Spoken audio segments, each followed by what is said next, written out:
Welcome to PixelTunes Radio, a podcast where we have fun talking about video games and video game music. I'm Big Earl Mike. And I'm Brian ToeJam Funkotron. And this is episode 103, John Baker, ToeJam, Earl, and more. So today we are joined by a very special guest, and we're going to get to him in just a second. But I wanted to explain just briefly what's going on with the podcast. Why is Brian here of all people? Well, Ed is taking a bit of a short break from the podcast, and so I am going to be, having some guest hosts on for the next episode or two. And so I thought the very first person I thought of when I knew that we were going to be doing an episode with John Baker was Brian, because Brian's a huge fan of like funk music, and that's a good chunk of what we're going to be talking about here today. A good chunk of funk. A good chunk of funk, exactly.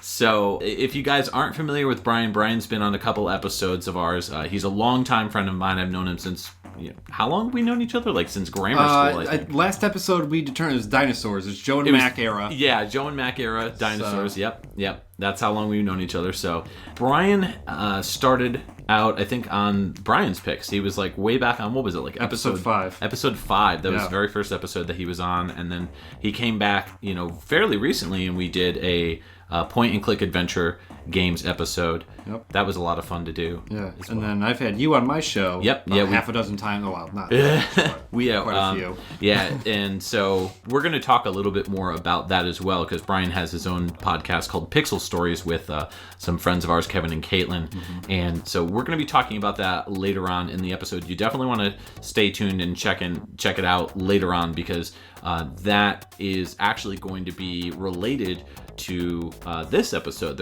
We're doing kind of like a semi-crossover episode. Yeah. Just like Spider-Man and the X-Men. Or like Marvel vs. Capcom. Yeah. Right, exactly. We're going to take it for a ride. Yeah.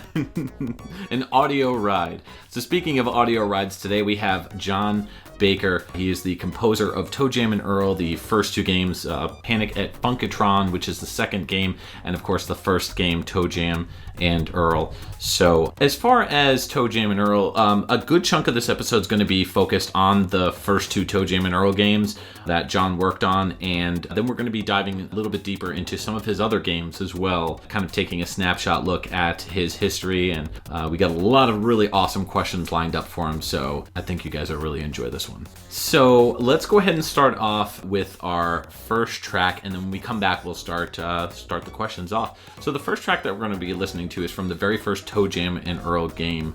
It came out on the Sega Genesis, and this track is coming to us from the year 1991, and this is Rapmaster Racket by the very person that we have on today, Mr. John Baker. So let's go ahead and give it a listen.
All right, welcome back. That was Toe Jam and Earl on the Sega Genesis. This track came out in 1991.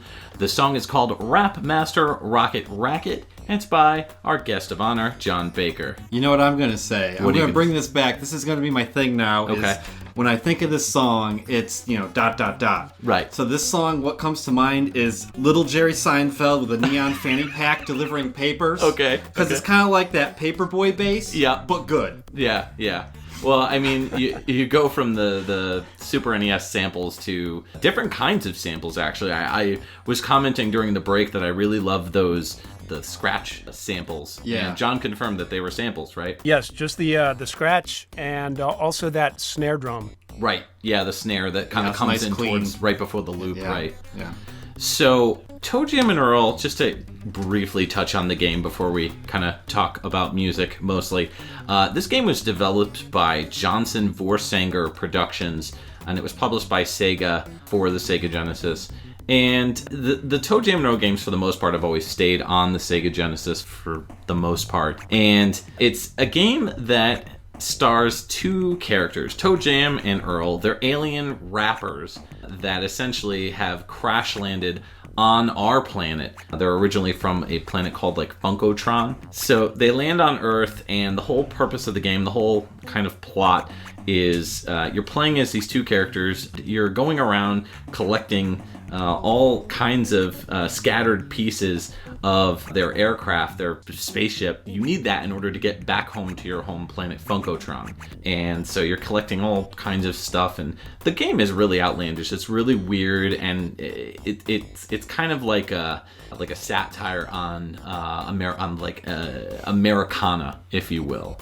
So it's there's a lot of 80s and 90s pop culture influence. Definitely, yeah. A lot of and that kind of reflects in the music as far as that goes. I mean, the game, I couldn't picture any other kind of soundtrack with this game. So, before we get into specific questions, because we've got a lot of questions lined up for Toe Jam and Earl, I figured we'd start off with a brief overview of John's work. So, John, just to start off, how did you get interested in composing for video games? Well, it was kind of a total chance. I didn't even know there was such a thing as composing for video games. Seriously, I think I missed out on that first wave of video games that were beyond Asteroids and Galaga and stuff like that. That was kind of all I really knew about video games. Mm-hmm. And yeah, so I didn't know about the Sega Genesis or anything. The way I got into it was I had already been composing some other stuff for mostly for low budget TV. Cable, early cable TV stuff. I'd done some stuff for little theater groups and different stuff. And I was just kind of getting started on composing, and I was also working at upstairs of a recording studio that a friend owned, and sort of being there to help people who were doing MIDI projects to get all of their stuff pre-production kind of done before they went downstairs to record onto tape. Okay. So during that time, I was doing these kind of health and science television shows. They were long form, 30-minute things that had sort of wall-to-wall music.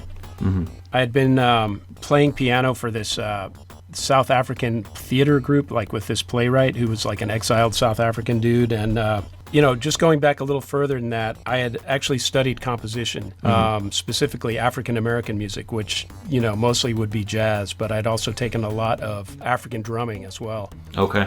And I had been out of college for a few years just doing music, trying to figure out how to make a living at that. And kind of randomly, a guy named Mark Miller. I hadn't really known him at college, but he had gone to the same school as me. And he moved out to the Bay Area and was working for DigiDesign, sort of selling their early systems. Before they had Pro Tools, they had a thing called Sound Tools, which is a hardware setup and software, which was something that I was using at that studio I mentioned. And anyway, he, through some different channels, had been asked to submit some music as that would possibly be pitched for an ad that Apple was doing. Mm-hmm. And he had somehow gotten my name, and I sat down and played him a bunch of stuff, and we came up with something that was, that he thought was a good direction. It was kind of funky dance kind of number. And at the time, I had an Akai S1000 sampler and a Casio FZ1 sampler, and between those two things, I could sort of get a lot of different sounds, drums, and a lot of different synth type stuff. But I would have it all MIDI'd together, basically, and then run it to either DAT tape or analog tape. So kind of steering it back towards the story a bit, the pitch for the Apple ad didn't go anywhere, but he liked some of my compositions. And then shortly after that, he landed a job being an audio director at Sega of America. So then he could compose in like one particular style, but he wasn't that versatile as far as some of the other styles. So he started amassing a group of kind of a stable of like freelancers that would be able to help him like accomplish his goals, of getting these tunes done. So the first thing that he called me in was this game. So this is the very first thing I ever did for video games. That's pretty cool. Yeah. And he introduced me to Greg Johnson, who sort of like was the mastermind behind it. Right. And I went up to his the office they had up in Nevada, California, and he played me some stuff that he liked, some funk stuff, some hip-hop stuff, and we talked a lot, looked at some pictures and some early prototype stuff. He was very specific about what he wanted. He's a giant funk fan, and he's like, I don't want it to be too jazzy, I don't want this, I don't want that. So I went home with like a lot of ideas floating around in my head. And he also would beatbox things. Like this is kind of beat I'm thinking about, for the theme. Like he would sort of just he was really big at. He would try. You couldn't tell what he was thinking. Is this the bass line? Is this the hi hat? Like, right. It was all vocal. So I went home with like a lot of ideas. We'll get to this later, but I didn't have the actual tools to listen to it. The way it would be played back. So right. I created what I thought were like 6 decent instruments, like on a sampler, on the Akai sampler, and I said, I'll write everything using this group of instruments, and then we'll try to emulate that on the Genesis hardware, when it gets to that point. Right. Later, we had a much better way to work on the second game and a bunch of the others Genesis games I did, but this one, no. Yeah, it was very, very manual, and I could describe that in a bit. I think I know where you're going with that, and I definitely have a question lined up regarding that. So I'm looking forward to getting that answered. Now, I've noticed that you tend to gravitate towards the funk genre, even like kind of outside of the ToeJam and Earl series. So I know you had mentioned that you studied like African music. Is funk or jazz, or like what's your favorite genre of music to write for, and if it's not funk or jazz, what is your favorite? Well, let's see. At the time when I did these projects, like funk and jazz, funk and jazz and fusion, sort of like stuff in between the funk and jazz world. That's kind of where I came from when I started playing the keyboards. That was what I was listening to. Our high school had this really ancient, cool synthesizer, and there was an electronic music class, and I spent pretty much all of my free time messing with that synthesizer. But prepping for the days of ToeJam and Earl. Yeah, and prior to that, like in elementary and junior high school, I was playing flute, and I had this really cool teacher in 7th and 8th grade who had this class called Instrumental Workshop, which was just like all the kids could just bring in any tunes they wanted to learn, and then everybody would learn them on whatever instrument they played. That's really cool. And it was all about like improvisation and kind of transcribing stuff, and just it was kind of free form. And during that time, that music class had all these Wurlitzer pianos, and I started messing around with that. And then during those 2 years, I kind of switched from playing flute to playing piano. And I got really into, I was mostly self-taught as far as piano, and more about improvisation than, learning written music. Right. So that's kind of how I got into it. Then from about age 16 on, I bought a Fender Rhodes, and I was playing in a band. And it was mostly rock or top 40 covers of the day. But I met this really interesting bass player who was very funky, who had moved to town during high school. And I ended up kind of having a long musical association with him that I think a lot of it kind of informed the funk direction because he was like a very funky bass player. I ended up drafting him into another band when I was up at college, and he wasn't going to that school, but he lived about 60 miles away, and he would hitchhike up to play with us. And then one day there was like a snowstorm, and he just ended up staying up at our school and not being a student, and we just did this band for like years. Wow, that's funny. Yeah, that's pretty cool. Under working with him, we wrote a lot of music too, and a lot of the ToeJam&Earl kind of flavor is me trying to channel like what he would have played on bass. A lot of it. Okay, so you were very like influenced by the like funk styles that he was kind of bringing into that then. Exactly. That's cool. And his like main influence was Stanley Clarke. He could play like every Stanley Clarke tune. Yeah. And play it really well. Then he later got into Gecko, but he was basically, his Stanley Clarke was really top notch. Those instruments in the 70s were just, you'd go to a music store and there'd be a clavinet there and an ARP Odyssey and a Rhodes, and I definitely love the technology too. Just like the piano was great, but I liked the electric sounds, and I kind of gravitated towards that. And yeah, it wasn't until much later, that I actually listened to a lot of like regular mainstream funk that wasn't in the jazz, that wasn't being done by like a jazz keyboardist or something. The place where I went, Wesleyan University, they had a pretty world-renowned like ethnomusicology department, and a lot of world music teachers that were the experts from whatever country's music they were like traditional masters of. So there was a guy who was like a traditional master of Ghanaian drumming, and he would teach total newbie Westerners like us to forget about tapping your foot and to just feel the count instead of trying to count it out, or like feel the vibrations like in your chest or in your body, as far as Yep. That's cool.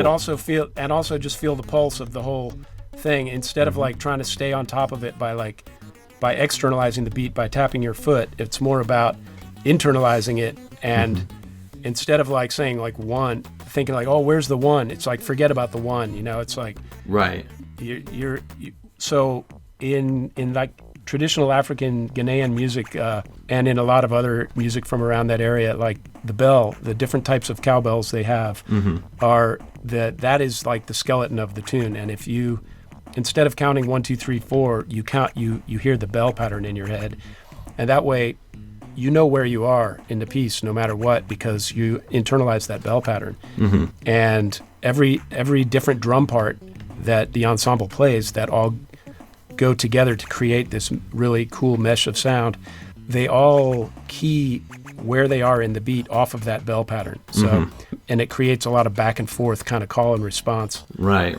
Yeah, I mean, I feel like when it comes to not only video game music, but really any kind of music, I think a lot of people are so focused on listening to what they hear and not necessarily recognizing what they feel as well. I mean, there's so many emotions that kind of go along with it. You'll feel like the hairs on your neck stand up when you hear something that really just kind of lights, a fire under you. And I think that's pretty important. So it's interesting that you're kind of touching on that. What we want to do is go ahead and move into our next track. This is another track from ToeJam&Earl, and this is, again, the 1991 Sega Genesis game. This is Funkotronic Beat, and this is, again, by John Baker.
All right, welcome back. That was Toe Jam and Earl, the 91 Sega Genesis masterpiece. The track was Funkotronic Beat by Mr. John Baker. So, what did you think of this one? Okay, so this one, what's going through my head is Chromeo's Needy Girl. Okay. You know, the breakdown where it's just snares and scratches. Yep. I'm like, they must have been playing this, and they're like, all right, we're just going to borrow. They were playing Toe Jam and Earl? Yeah. Yeah, because Chromeo's done that in a lot of their songs. Like Needy Girl, opening up. Yeah. Like a lot of, I think it was around like, I want to say 2007. 2006, I think, maybe? 7? Yeah. They were doing that. Okay.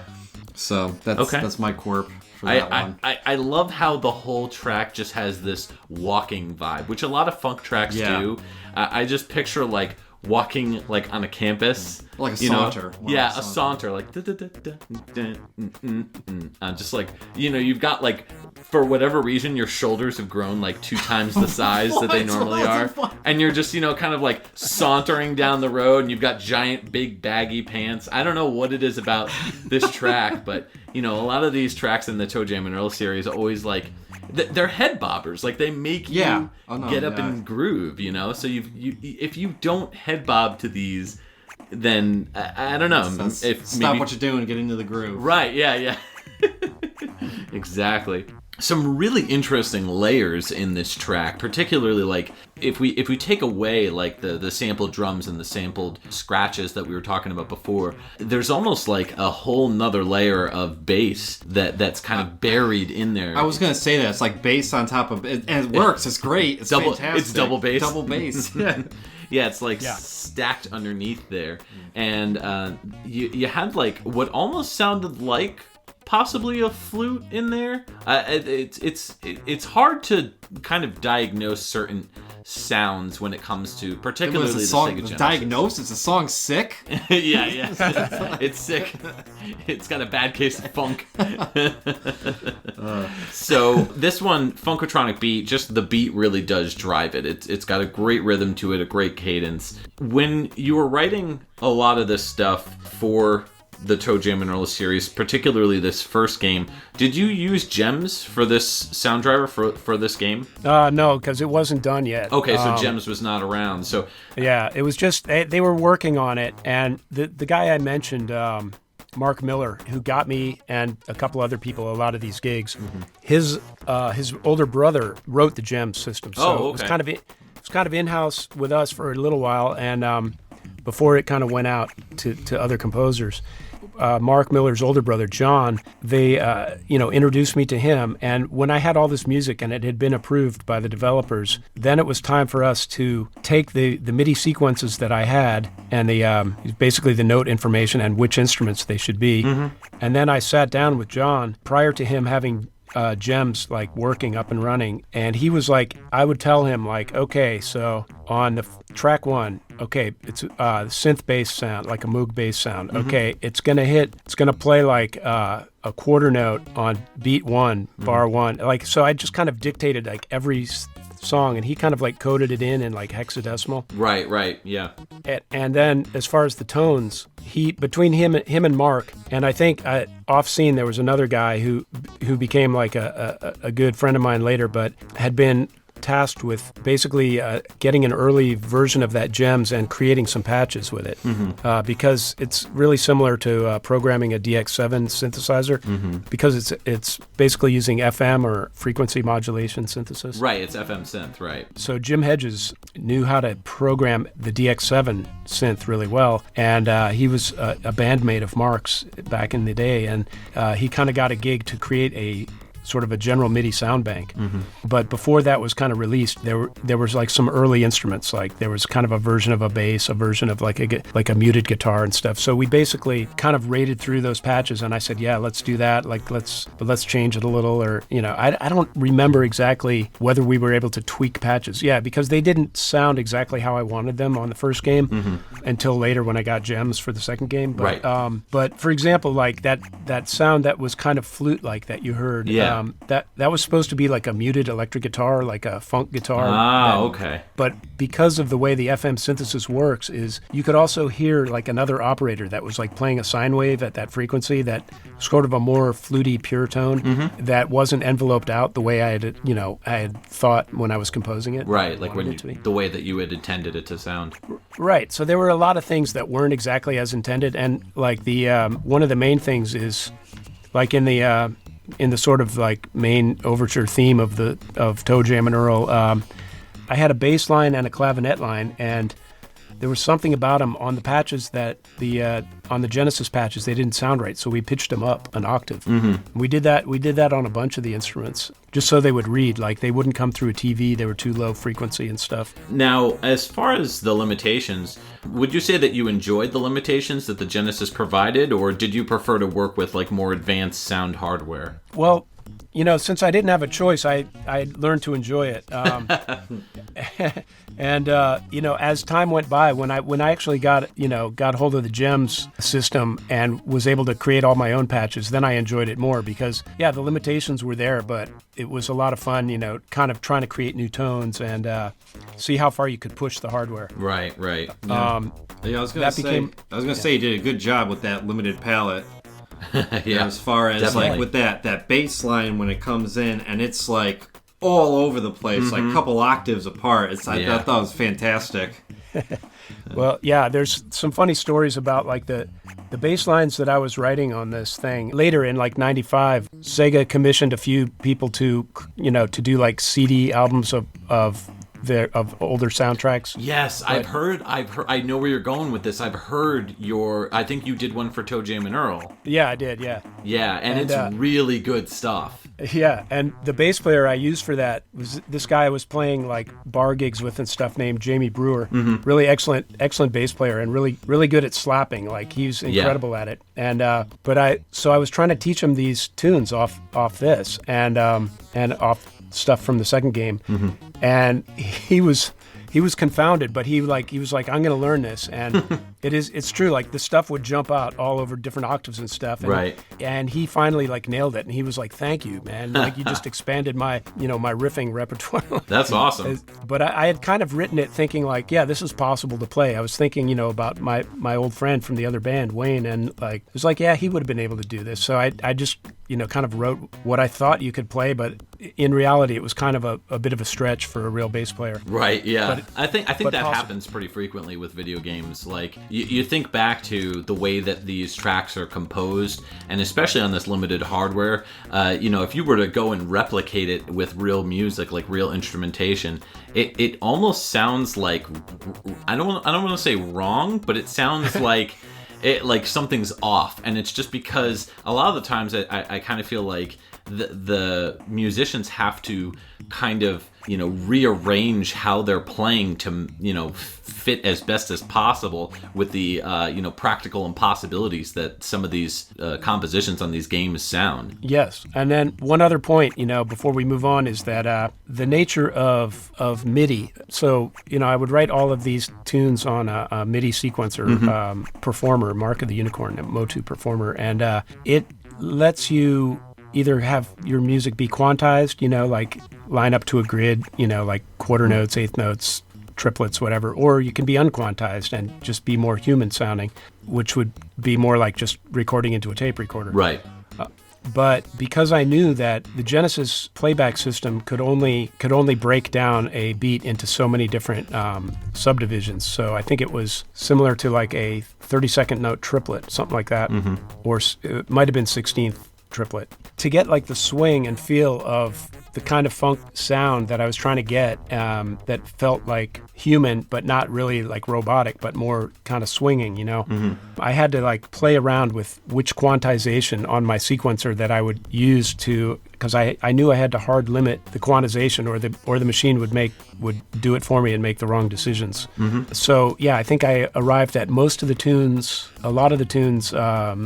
The smallest subdivision was like a 16th note triplet, and within that, so to get that sort of swing feel, that's what I leaned on, and it's a little bit more pronounced than most people would actually probably play. They would kind of play in between the beats a little more. Right. It does give it like a certain, it's kind of regimented into that particular grid, but it's what I felt was, you know, the right thing to do. So anyway, yeah, just that's like another limitation. It's like I couldn't make a beat fall exactly where I wanted it to, and I had to choose between two really close alternatives. That's really interesting. It's like trying to come up with an idea of something that you want to put in a video game as well. I mean, you know, we've talked to other composers before, and they've all, for the most part, like a lot of them, try to make music that kind of impacts people.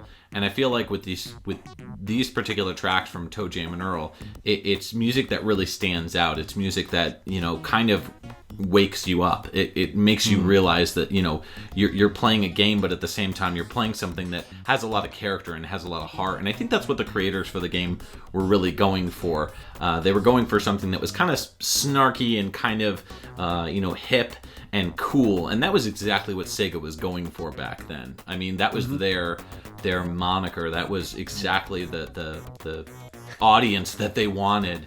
They were completely the opposite of Nintendo, and I think that's why Sega really did so well back then. Yeah. And this is coming from a Nintendo fanboy, like way back in the day. I was going to say, exactly. I mean, you look at the character design for ToeJam and Earl, you have an alien with a backwards hat, and he's got like this chain, a big chain, like the Flavor Flav chain, yeah, like that. And then the other guy's wearing sunglasses. It's like and like swim trunks, like. So I feel like these guys showed up on the planet, didn't have any of this stuff, found it when they crash landed, and they were like, all right, we're humans now. Yeah, we're humans now, right? Which actually coincidentally really kind of ties back into the second game, which was a little bit of a departure, at least gameplay wise, from the first. You know, the first was more like top down, a bit like isometric sort of, and you know, a little bit like a roguelike in a way, like dungeon. You had, there was a roguelike mode, and then there was a fixed mode. Right. Play. And I was all about fixed mode. Yeah, absolutely. I personally, that's just the type of gameplay that I like. I like a game where I can go in and it's going to be the same type of game every single time. It's not going to change. Yeah. But for those type of people who did want to randomize the game, that option was there. And essentially, you're going around the entire game trying to find all that equipment to bring back to your ship. So what ends up happening, the characters find everything that they need. They get back and go back to their home planet. However, they've brought humans, you know, human beings with them, and that leads us into the second game of our ToeJam and Earl Home Alone. ToeJam and Earl 2 Home Alone, right? ToeJam and Earl in Panic on Funkotron, and this game came out in 1993 for the Sega Genesis. This track that we're going to be playing is Lewanda's Love, and this is a really funky groove. So let's pop right in and get to grooving.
What up, hatchbacks? This is your boy, Toe Jam.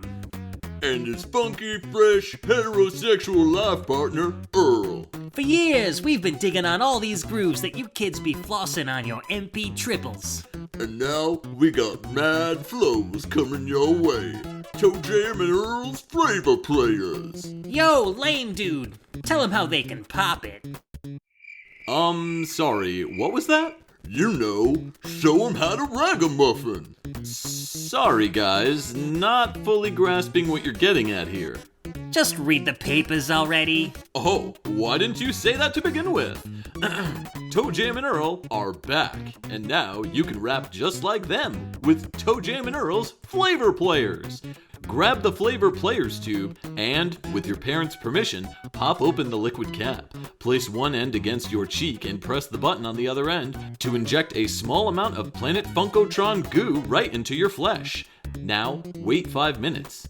Anytime a, fresh beat plays, you'll start rapping over it with finesse. It's that easy. Hey, is this stuff legal? Why don't you give it a try, nerd? Alright. Yo, I got the sweet melodies. The rhyme casualties of dope felonies. In my teeth, this beat is raw, without flaw. The bass can draw from a jaw. Tone it down, don't be a clown. Now dig the sound. Turn the frown upside down. See, even a knuckle clug like him can rhyme with our Flavor Players. Yeah! So if you want to be a Jimmy Jammer like this wackadoo, send us 15 gold rings to ToeJam and Earl's Flavor Players, P.O. Box 8677, Branson, Missouri 65615. Yo, Lewanda, play us out, yo. For real.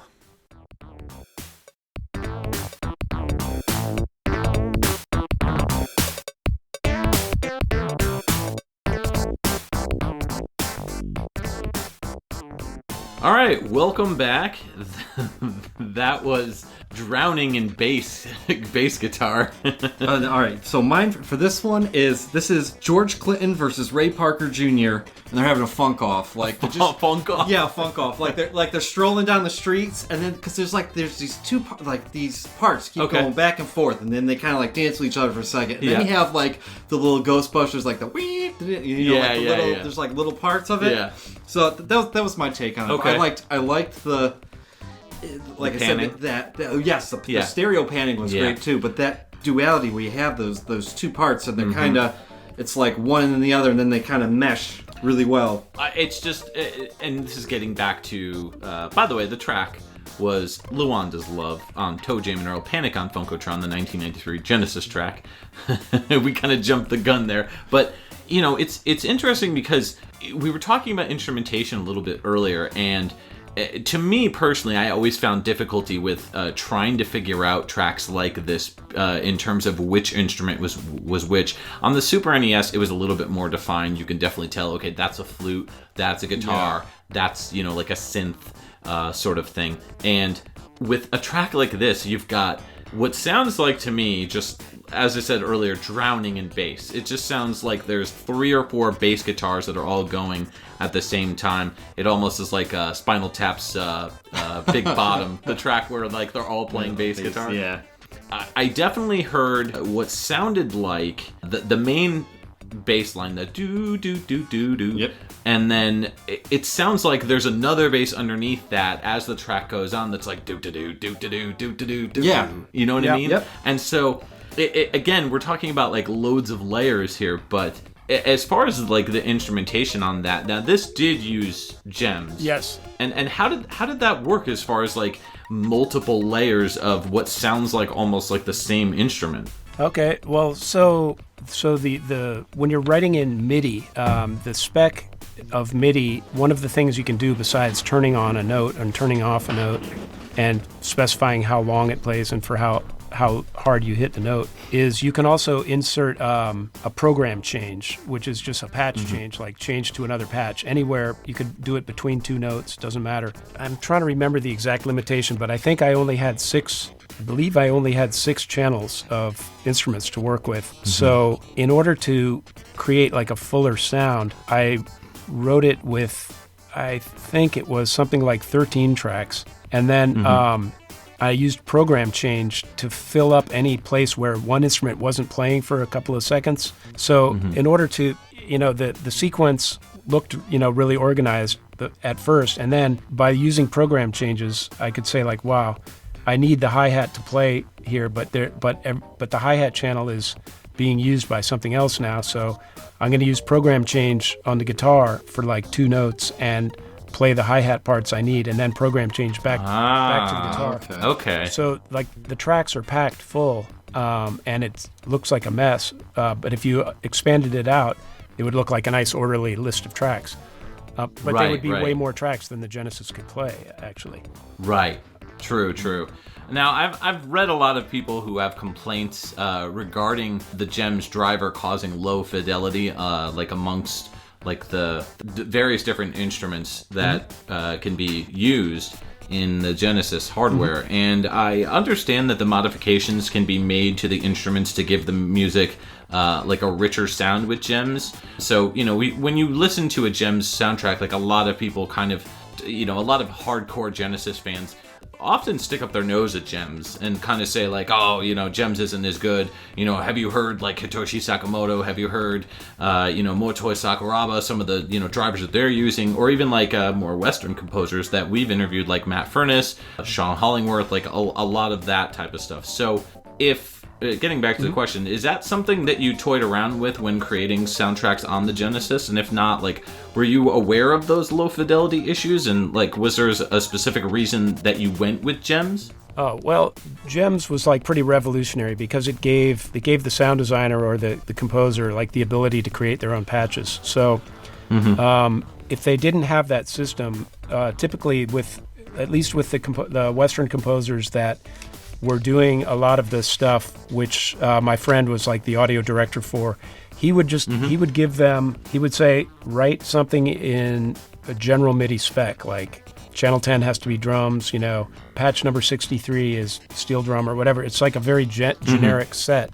And then he provided them a generic set of patches that conformed to the general MIDI spec that were created using GEMS. So they were tuned pretty carefully to get as close as you could sound, to each instrument that was specified. But the problem is a lot of people just went ahead and either they didn't have the time to like tweak those sounds, or they weren't comfortable in, editing. So they basically just used them out of the box. And, as good as they sounded, they were meant to be a starting point that you jump off and then you start editing your sounds off of. So the general MIDI set that most, composers had with GEMS does have some of those issues because it was just meant to be a generic set that would like somebody could plug a MIDI composition into who didn't have the hardware at all. Right. And if they were technical enough or they had the equipment, they could sit down and learn how to actually tweak the patches and create something better. So all I can say is I was really glad to have access to the system, because unlike in the first game, I was now able to do things like what you heard in that last track where I panned like, I panned like the clavinet on the left, then on the right, sort of like call and response. And that I got a synth, some like lead synth tones that I wanted to hear, not like what somebody else gave me, and so I was able to get more of a square wave sound on one sound and a different sort of sawtooth sound on another one, and create the effect of like a filter sweep by using the FM, parameters correctly. And yeah, I'd say, and now the fidelity issue, I think I know what you're talking about, but I'm not totally sure. But there's like a lot of aliasing, but that's more the chip than GEMS. GEMS is just a way of It's just an easy way to code the chip. Doesn't impart its own sound. So really, it's a limitation on that sound chip. On the hardware itself, on the sound chip. Okay. And so what you hear is a lot of aliasing of notes where the note you want to hear also has like another kind of scratchy like undertone on it. and it's really hard to get rid of that. You can by how, depending on how you program your patch, you can sort of filter some of that out. But really, the key is, to me, is like, if you want this stuff to sound better, you play it through not like the audio outs, like the RCA outs, but you play it through the RF connection into a TV. Because because the RF connection that was what you had to use kind of back in the day was it did something to mellow out those aliasing frequencies, and it just gave it a nice warm sound to the point where if you take these tracks from the game and plug them in, using like the antenna jack on the back of a TV instead of using like RCA outs to a stereo. Right, like AV. Yeah, you're gonna get you're gonna hear like the way the best possible way this hardware sounds, in my opinion. Wow, that's interesting. Yeah. When you just use like the straight audio outs, you get all of that aliasing. It doesn't get filtered out at all. Over the RF, it's like, because it's something about the high frequency is limited or something, and it just squashes all that out of existence, and it gives the bottom a lot nicer feel too. That's really interesting, huh? And that I've never would have thought to use RF. I think a lot of people are just really focused on making sure that the picture is as good as it can look. Yeah. And so AV composite definitely looks a lot better than RF. It's a lot clearer. There's not as many issues, not a lot of noise or as much noise. Yeah. And it's kind of the opposite. I never would have thought that. That's so funny. Wow. Now, when it comes to panning, was that more difficult to do on a console like the Sega Genesis? I mean, how familiar are you with with how the program That was easy. I mean, I basically just created 2 copies of the patch, and I made one of them hard pan to the right, one hard pan to the left. So, and the fact that it goes back and forth like that, it's not just like it's. I planned out. I planned out when I wanted it to jump around. It's not like an effect that does that or anything. Right. Basically, it's just.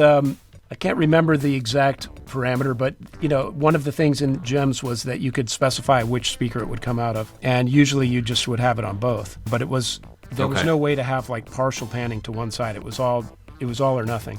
Right. And I felt that was a kind of a cool effect I wanted to exploit there, to just give it a little animation. Yeah.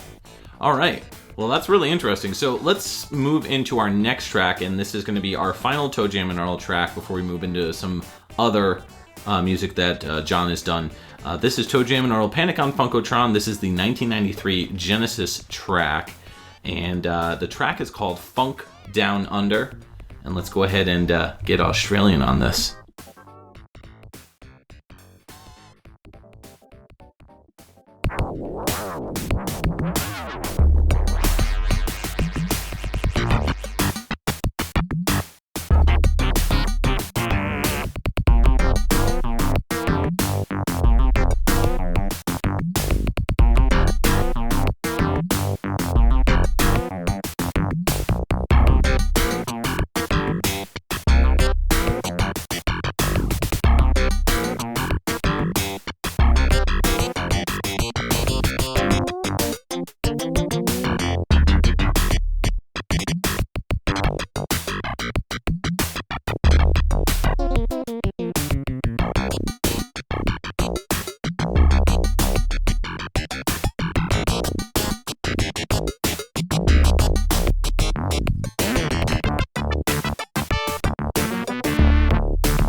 All right, we're back. That was Toe Jam and Earl, Panic on Funkotron, the 1993 Genesis game that was Funk Down Under by our guest of the day, John Baker. Panic on Funkotron. This is a really fun game. Have you played this one, Brian? Oh, yeah, of course. Okay. I prefer this one. Same here, yeah. To the first one. I like how the first one's top down, and yeah, I like the aesthetic of it, but I mean the second one, yeah, I just felt like it was more vibrant. Yeah. Like colors were more vibrant, like the gameplay was side-scrolling now. But if I remember correctly, this area was kind of like in the caves underground or something, and it was kind of dark. I believe so, yeah. Oh, so this song for me is, it's Sonic's Day Off. Right? Sonic's Day Off? Yeah, so Sonic the Hedgehog is his day off. He's like sitting back in the recliner. and just watching TV. But then he's like, all right, I'm just going to drink a lot of cough syrup too. I don't know why. I can't. Why would Sonic be drinking cough syrup? He needs to slow down. Okay. So he's making like some drink. Some purple drink. Yeah. He's got some codeine. Where's he good? He's got Jolly Ranchers and Sprite, and he's good to go, man. This track, I felt like it was... There's a darkness to it. Yeah, there is a darkness to it. And at the same time, though, it really has a lot of inspiration from that fusion stuff that we were talking about before. Like acid jazz? Like, that is right out of, like, anything that, Jaco Pastorius was doing, Stanley Clark. Yeah, like all of that stuff, which I'm a pretty big fan of, like Return to Forever, John McLaughlin, Paco de Lucia, and what's the other guy? Al Di Meola. Their album Friday Night in San Francisco. I'm sure you've heard it, John, right? Oh, it's fantastic Spanish guitar, really good stuff. It's all like fusion mixed with Spanish guitar. So a lot of this type of stuff kind of reminds me of that era, particularly like the Herbie Hancock stuff that we were talking about earlier as well. So yeah, it's all really good music. I always got in trouble with Greg anytime I tried to get too jazzy, but somehow he let this go by. Oh, he let it slide. You slid it in. You slipped him. You slipped him a jazzy, a jazzy Sonic surprise. The second game, he kind of like relaxed a little and let me just go wild, I guess. The first one, he was like really breathing down my back and like really reviewing everying a lot. This one, really? This one I kind of went more with my gut, and like most of it worked out well. So, and which is really funny because I've read that the developers of the game were more interested in creating a game that was similar to the first title, but I guess Sega was very adamant about like, no, we want to make a game that's more like 2D, like side-scrolling, more like, Mario style, because that was like the in thing back then. And even though the first game sold pretty well, I guess they felt that it would sell better if they moved in that direction. Apparently, the hardcore ToeJam and Earl fans are bigger fans of the first game, and that's why they returned to that style of gameplay in the third game that came out on the Xbox. Yeah, that's what I heard. But I heard that the second game was rejected by the hardcore guys, but right, which is funny because if you're not, it seems like if you're a more like casual ToeJam and Earl fan, your favorite game is the second game, and that's, I would say, I don't want to speak for Brian, but I'd say that's the case. Oh yeah, absolutely. Yeah. And but it's tough for me because I want to like the first game more. Same here. Yeah. But like I said, if you play it on like the roguelike, no, I'm done. No, any kind of roguelike elements, I'm the same way. I'm the exact same thanks. way. Yeah. But you had things too, like if you fell off the edge, you'd go back to the next level, and you got all these like, what's in it? You don't know. Yeah, Is it a critical power up that I need, like the rocket skates? Right. This second game is very different. So essentially, what happens, as we said earlier in the podcast, the characters ToeJam and Earl, they get back to Funkotron, their home planet. However, they have some Earthlings that have kind of hitched a ride on their spaceship. So essentially what you're doing is you have to find all these Earthlings that are scattered all over the levels. So it is 2D, side-scrolling, similar to like Mario, any of that stuff, Sonic, all those types of games. It was really funny too. The humans, they were so obnoxious and over the top, and just bothering everybody around them, taking pictures, and kids screaming out of control. And like I was saying before, it's more like that snarky, sarcastic look at everyday life in Americana. The urban elements were definitely there with ToeJam and Earl as far as like their style.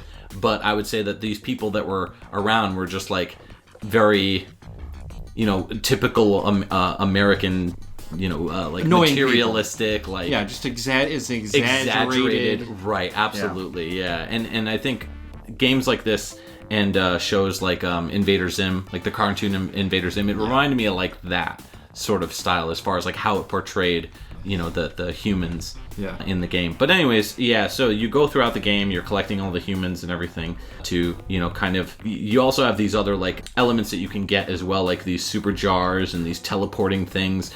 You can get coins that can be used if you put them in like these parking meters, and they'll trigger like different events and things that will change the environment, so to speak, or like allow you to, use like mini games. You can do like little mini games. There's one called like Jam Outs and also Fungus Olympics.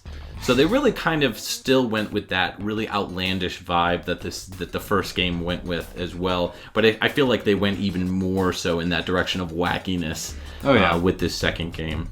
Now, getting back to the music, of course, as we were talking about before, it is all written with the Gems sound driver. It doesn't sound like anything else that I've personally heard.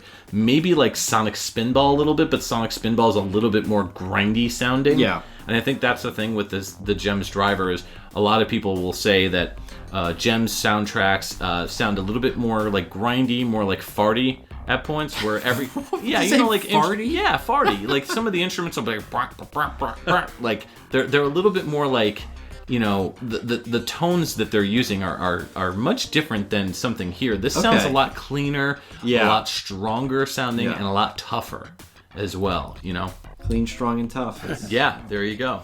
That's how you avoid farty. Farty sounds. So, as far as this specific game, you had mentioned that he kind of, Greg kind of gave you free reign. Well, yeah, so to speak, I don't know. He just, I guess he trusted me a little bit, after the first one, and figured that I knew, I kind of knew what to do. So, basically, the ideas got a little bit more, I don't know, what I kind of want, more towards my main instinct of stuff. But yeah, this one, right. I mean, I would only be told a little bit. Like, I think for this one, they told me it's like the underworld. It's like there's fire, and it's like it's hell, basically. So they would give me just a little description on each thing, and then I would write based on that. And by now, I'm not writing using another instrument. Like, so the first game, I'm using an Akai sampler with like things like a patch called Funk Sin, and another one called like Sin Bass, and another one called like Slap Bass, and another clavinet, and then like some sort of a realistic drum set. And then I'm basically translating that to Genesis. Now on this game, I would start out making the patches that I wanted to use. So pretty much all of these ones, like we've been talking about, there's usually like a really synthesized bass sound, like a Moog sort of sound, fat, kind of without a really sharp attack. That's kind of low and kind of a warm sound. And then there's usually a really percussive slap bass also playing a different type of bass line along with it. Right. And then same thing as kind of going back to the first game. I usually had like one instrument whose role was like a muted out, like picked guitar playing single notes that could be it could also fill in for a hi-hat because it was playing really short notes that basically the plucking sound was like a closed hi-hat sort of. And then usually I would also have a clavinet, which is just basically like a keyboard that a lot of funk people used that sounds very similar to an electric guitar, but it's a stringed keyboard. Okay. Usually employed with a wah-wah a lot of times. And then then on top of that, I would usually have one or more sort of analog synth sounding things I would program up that were either for leads or like that, or like they were doing horns or organ type riffs. Horns, definitely horns. That's what I heard is those horns. Yeah. And trumpets. Right. So they were kind of hybrid. They weren't supposed to be like super real horns, but more like kind of like synth horns, like a Prophet 5 horn or something. Right. So yeah, I mean that. And then the drums were pretty fun to program too because, instead of I always wanted a really fatter sounding bass drum than like the sort of the preset one I had in the first game. And so I was able to create some drums that had more tone to them. And then I would do pitch bends on them so they would be more like, they would have like that dropping sound, like an 808 that you like turn the tuning pitch knob on, like down, like a downward sound. Right. So I love using that. And also I was like that studio I was working at, a lot of like the rappers, they were using the 808 kick, and they were also doing a lot of stuff with I don't know where I picked it up, but doing like little triplet fills on the kick drum, like right before the downbeat, like just to kind of for a transition. So for some reason, I internalized that and used that a lot on these tunes. But then the rest of it was just basically kind of just from my jazz fusion kind of thinking. And yeah, you guys kind of nailed it already, like this kind of the Stanley Clarke thing. And right. Plus, you know, I the 1970s TV shows, all of those had like really funky music. A lot of them, like Barney Miller, you know, Sanford and Son. Yep. You know, there were some really good TV themes in those days, and I think those, you know, for better or worse, those just like got stuck in my head, and and I think a lot of my when I was called on to write like a 30-second tune, I would think, all right, it's got to have everything, and then just get in, do its thing, and get out. Right. Now all I can picture is Toe Jam and Earl in a remake of Sanford and Son. Yeah. And it would totally fit, you know, you get like now somebody needs to like redo the Sanford and Son theme song like with the bass, like the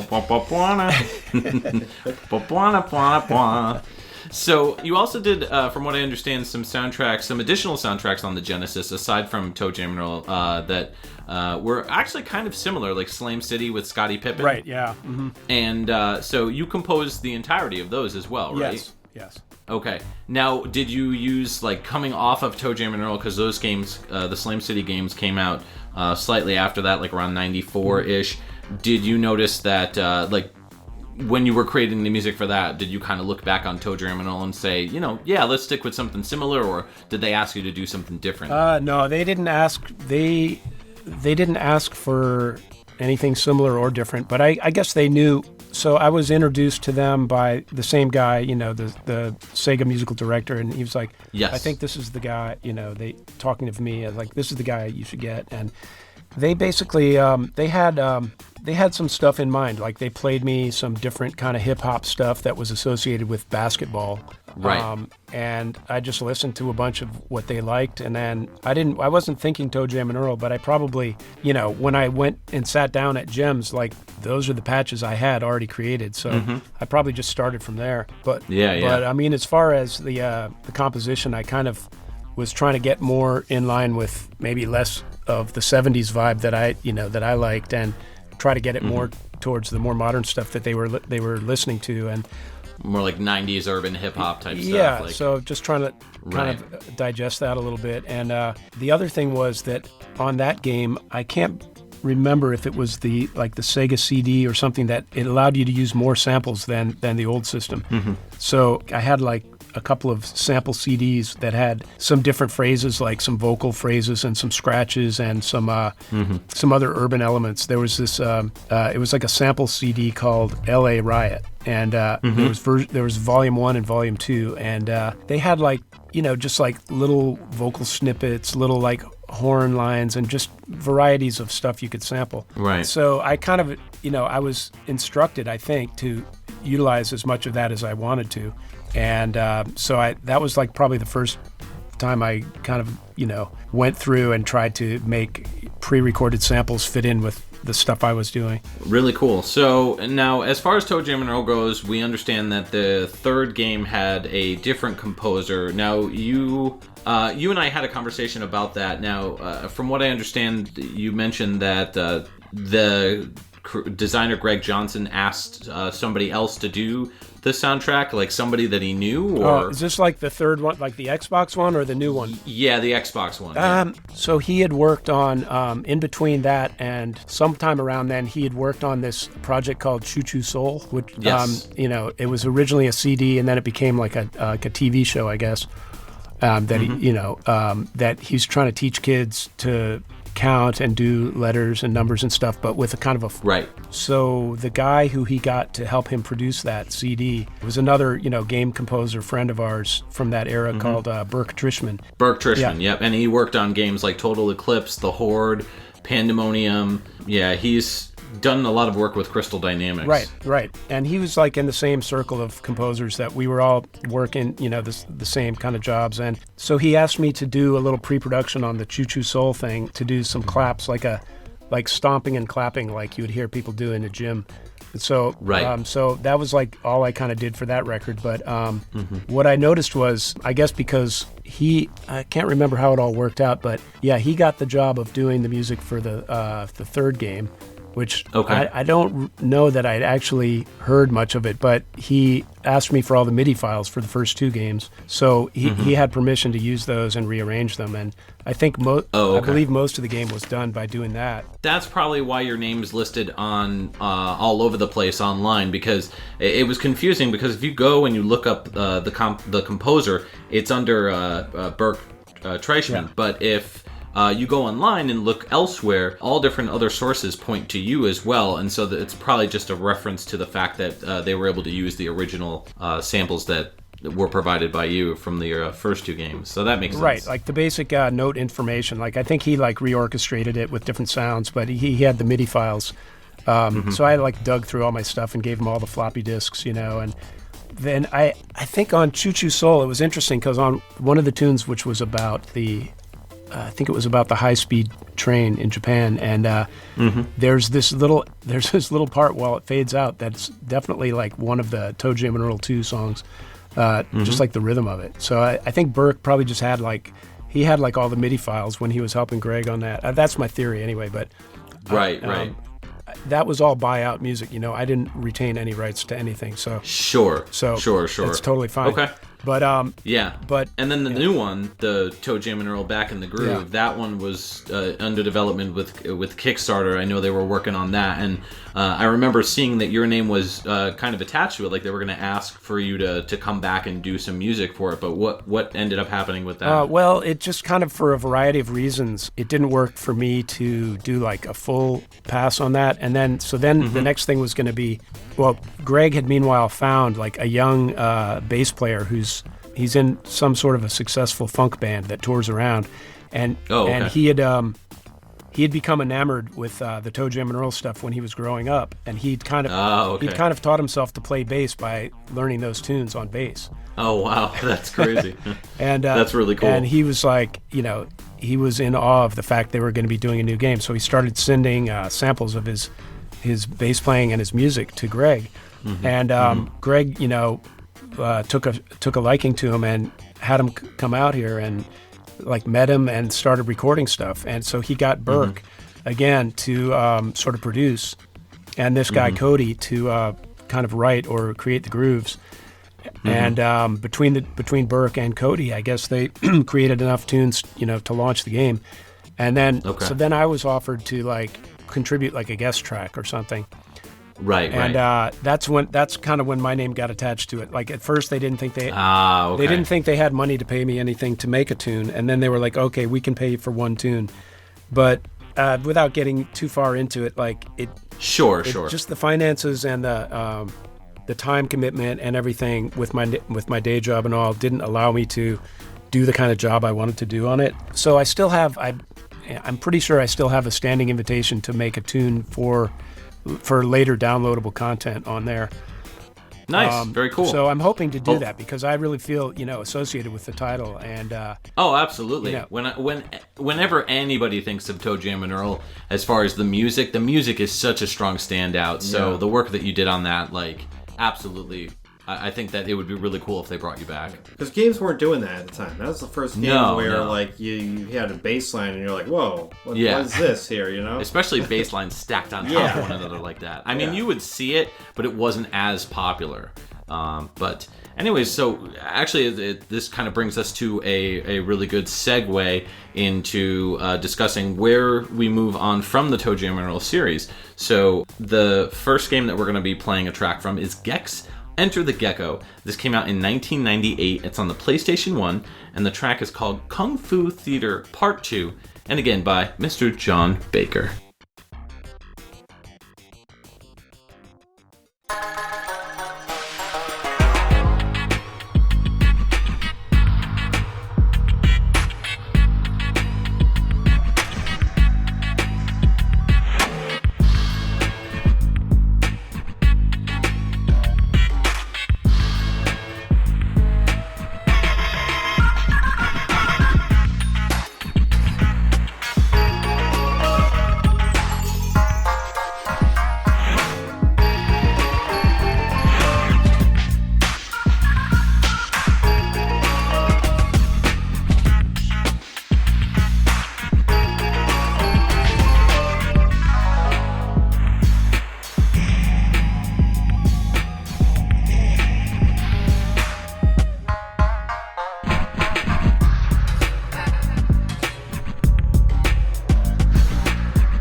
Okay, that was Gex. Enter the Gecko. It was released on 1998 on the PS1. It's Kung Fu Theater Part 2, also known as Legend of Corandia Book 4, Malcolm Goes to China. It had a couple, Okay. you know what I mean? It had Yeah, that, yeah. because Legend of Corandia 2 had a couple of those hip-hop elements, Yep.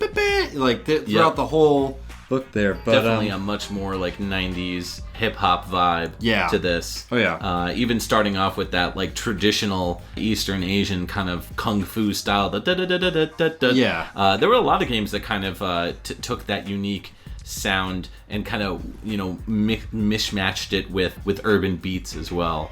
Yeah, in the one that comes 90s, to yeah, I mind think that's is- fair to say a lot of that was going on. I was going to say X-Men Wolverine's Rage on the Super NES used it. There was a track where it's like... Adamantium Rage? Yeah, or Adamantium Rage, yeah. Yeah, The okay. one that's like... And then it's Yeah, got the, yeah. like the scratches. Yeah. So very similar to this. I love the background. What I'm noticing a lot with John Baker's work is... In the background, when if you listen, paying attention to it, there's so much like interesting things that are going on. You've got like really cool like sweeping, swooshing sounds, but then you've also got like there's like something that sounds like an elephant horn or something like that. That's the only way I could describe Elephant it. horn, like That's a war elephant? Yeah, like almost like an elephant's making the noise. It's hard to explain. Like, Okay. John, could you give us some insight on that? Like, what kind of instrumentation were you using on this game? Okay. Yeah, so I think that sound, I had this, again, a lot of these samples came from a commercially available sample CD disc. Mm-hmm. The one that I used the most on this was called Heart of Asia, Volume 1. And Heart of Asia, Volume 1, I forget who produced that CD, but it basically had elements from lots of different Asian countries, really interesting sounds. And I think that elephant-sounding horn might have been Tibetan, the horns that they have, like those long horns. Oh, yeah. Okay, okay. And then there's another sample that you hear that's kind of like an entire groove that gets pitched down a half step and comes back every so often, and that was, I think, a Thai street parade sample. It's like a whole like group of people playing interesting, percussive instruments. And so I basically found whatever I thought was a cool sounding, instrumental texture. And this one, there was some instruments that I played in as like with a keyboard, but a lot of them were just like phrases that I lifted and then dropped in and adjusted their pitch and their beat to like fit. And then there were like, some sort of like other cliched like hip hop samples that I think I got from a local DJ, and it's kind of a pastiche of a lot of different stuff. Actually, yeah, I mean, there's some MIDI composition in there. I think some of the drum programming and a little bit of the bass, but almost everything else was just like phrases that I kind of like put together in that sort of style that was kind of big in those days. Right, just samples kind of stacked upon one another. Yeah. What were the lessons that you would say learned, or the challenges that were faced when transitioning from the 16-bit era to the more like polygonal 32-bit era of gaming, specifically regarding the music? Did you feel that you had more opportunity as a composer? Well, yeah, certainly there was more opportunity. I was kind of back on ground that I had sort of known better than the 16-bit stuff as far as how to generate a sound. So now I was back to where I could use sampled, audio. What we had with the PlayStation was a really cool tool that Sony let developers use. This was done, through Crystal Dynamics, and they basically loaned me this cool piece of hardware and software that went with it. I forget what the hardware was called, but it was like a board that you like could put in your PCI slot in your Mac. Okay. And it was like a sort of a sample player that you loaded in whatever audio samples that you wanted to. You had to convert them and make sure they looped, and they were at a certain, you would play around with the sample rate a lot to make the loops seamless. So, for example, even if you were doing like a flute or a clarinet or something, you would get like an acoustic recording of that instrument and find like a small part of the sound that actually you could loop on your computer, and find a way to use as little memory as possible and create a sustaining tone that way. Okay. And then the Sony board and software allowed you to use that like it was a synthesizer in your arsenal, and you could assign it to be played off of one of your MIDI tracks, again, so you could compose live and hear exactly what it was going to sound like on the PS. Now, regarding the PlayStation, did you also do the soundtrack for the Nintendo 64 version as well, or did somebody else convert that version over? Because I believe that this track is also on the N64. Yeah, no, I didn't convert. I don't know who did those conversions, but no, I wrote it all just for the PS1. Okay. I believe Real Time Associates were the developers of the N64 version, so it sounds like it was a different developer. Probably took the same tools and items and everything from the PlayStation version and, probably retooled it, compressed it. Probably a lot of compression going on because, of the N64 capabilities. But then there was also a Microsoft Windows version, which I believe that's where we're getting the cleanest version of this track. Are you familiar with that version as well? No, I haven't heard that version, but that. Oh, really? Okay. The version that I uploaded to you guys has is direct from the outputs of the PS1. So it's about the cleanest version I could find, and it just to 16-bit stereo after that. But right. I guess getting back to the kind of the transition from doing like the Genesis type stuff to this is. It was, I was back on familiar ground. Like, okay, it's samples. I can use more channels. I don't have to worry about the polyphony. I don't have to worry about the quantization. I can sort of just work like the way that I normally would work anyway. Right. And in addition, that on this project and on probably the next two that we're going to listen to, I was also tasked with creating the sounds that would be played. Whereas, usually the composition fee is like you get paid for composing something. So if you knew how to actually program a sound bank and loop your own sounds and make them fit within like the specified memory budget, that was like a separate gig on top that, would give you a little bit more money. So that was kind of a nice bonus for me because I actually enjoyed that, that aspect of tinkering around with the actual audio files and trying to optimize them to do what I wanted to do rather than using somebody else's kind of set or having them basically take my composition and try to use other instruments that they had, to do the job. Okay. So yeah, in that sense, it was a bit similar to the to the Gems work, where I was responsible for the tones as well as the music composition. Now, just to touch a little bit on the game itself, Gex is a 3-part game series. There was Gex, Enter the Gecko, and Deep Cover Gecko. Those are the 3 games. Gex itself, the first game, is a side-scrolling, kind of like Mario, Sonic. It's a typical like mascot type game. Gex kind of was more like Sonic in the sense that he was the anthropomorphic gecko who had a quote-unquote attitude problem. Similar to Bubsy, like all that type of stuff. Did he have sunglasses? He did have sunglasses, yes. Yeah. So Enter the Gecko is the sequel to that first game. It's not side-scrolling. It is 3D. They basically took full capabilities of the 3D engines of these consoles and systems. So this one, he's more like, I don't know, it's kind of like a James Bond sort of thing, like James Bond. Did they give him a suit or a tuxedo? They gave him a tuxedo, yeah, and that's pretty much it. He has like a girlfriend or something named Agent Extra, who's like also a secret agent. I don't know. These games are it's always fun to me to see where they go with these types of games because the plots are always very, very loose, very silly and slapsticky. You gotta collect all the coins. Oh yeah, and they're always collector fest, which is fun. I like those type of games, Banjo-Kazooie, like that type of stuff. So, but this game definitely kind of more in that 3D realm aspect. As far as what they tried to do with it, and I think for the most part these games all got really good reviews, believe it or not, particularly on the PlayStation. So I'm kind of like, after hearing this music and hearing the, seeing the game in action, I kind of want to, track these down, add them to my collection. Yeah, I'm there too. They're pretty fun. That's something that like I've always seen, I've been aware of, and it's just kind of like slipped right under the radar because it's like, do I want to play this? Yeah, I mean, I always assumed, Gex, all right, okay. But, it actually, gameplay-wise, it looks pretty fun. And, to me, it's like if the music is as good as the gameplay, or if the music is even better than the gameplay, then it'll make me want to play the game even more, so. Yeah. All right, let's move into our next track. So this is actually from the third game. This is Gex 3 Deep Cover Gecko on the PlayStation and N64. This came out in 1999, so the next year.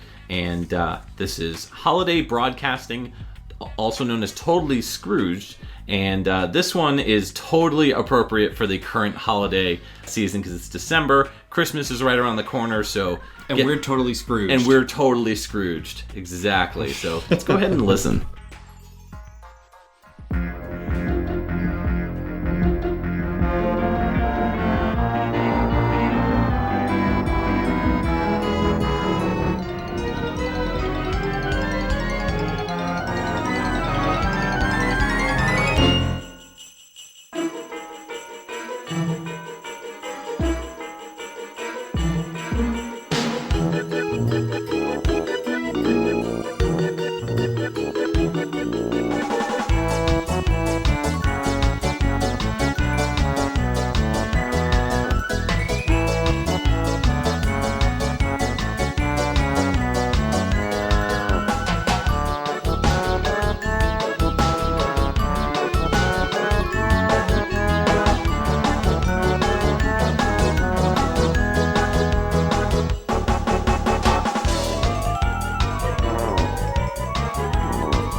right, welcome back.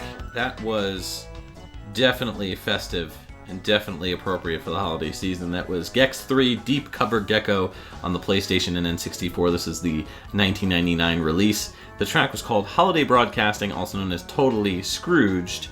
Okay, so for me, I pictured this is like a sequel. Okay. It's Ferris Bueller's Christmas. Okay. And like something happens, he got himself in a pickle, and he's running through a mall at Christmas time. Okay. And like you have the different, like what's it called? Like the different melodies, like the what's going on? Like the what's the you're word? talking about like the different Christmas tracks. Like like there were a few different songs. Yeah. Like not like a motif or anything. No. It wouldn't Like be a that. medley or... Medley, thank you. Yeah. It's a medley. Yeah. But just every time a different one kicks in, like he's at a different store in the Yeah. mall. And Okay, You know what I mean? Like that's what I picture. I need this movie to come out. I need to watch this movie.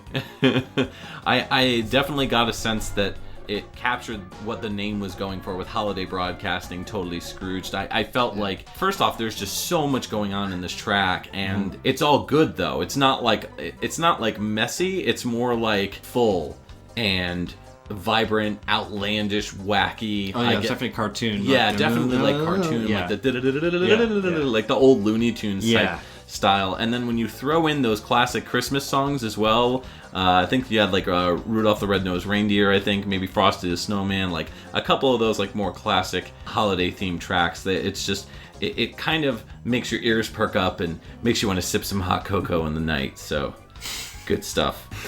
Now, Gex 3 Deep Cover Gecko came out, I believe it was the year after. Yes, it was. And again, this takes the series much more in a more like a deeper, more undercover way. Yeah, like deeper, more undercover, like spy style. They got a Playboy model named Marlise Andrada to play Agent Extra, who is again his love interest / partner in this game. So again, takes on a more 3D style when it comes to the gameplay. There's also another character in the game called Alfred the Tortoise, and he is literally pretty much Alfred Pennyworth, Bruce Wayne's butler. So he kind of helps you out. Gex has a lair now that he can go back to, and it's like a cave. Got a lot of computers. And this track in particular plays in like a more ice, frozen winter wonderland nice type level. of track. Yeah, nice level. Yeah. That is the gist of it. From what I understand, there's another character named Rex who's a red dinosaur who Gex like put in a block of, or he took him out of like a block of ice that was there. Like he was able to thaw the block of ice, and that's during the Holiday Broadcasting Channel episode. So that's kind of where this track is, right around the time of when this track plays.